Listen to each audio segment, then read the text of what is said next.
On May 29, 1787, Edmund Randolph presented a proposal drafted by James Madison to the delegates. It was called the Virginia Plan. Madison advocated an entirely new form of federal government, one comprised of three branches: executive, judicial, and legislative. The legislative branch would be bicameral, that is, made up of two houses, and the population of each state would determine the number of representatives in each house. One of the major disputes raised at the convention revolved around the number of representatives each state could send to the legislature. Larger states wanted to base the number of representatives on the size of the population. Concerned that this formula would give large states an unfair advantage, small states argued for an equal number of representatives.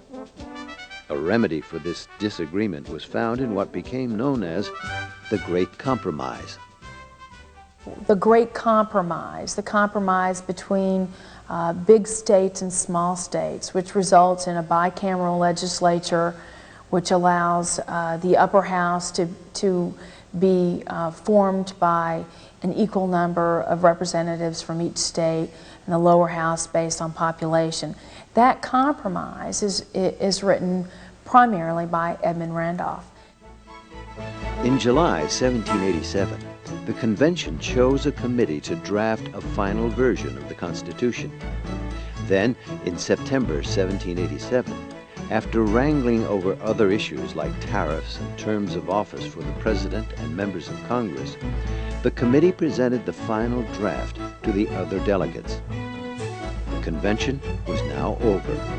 The Constitution went to Congress and then on to the states for ratification.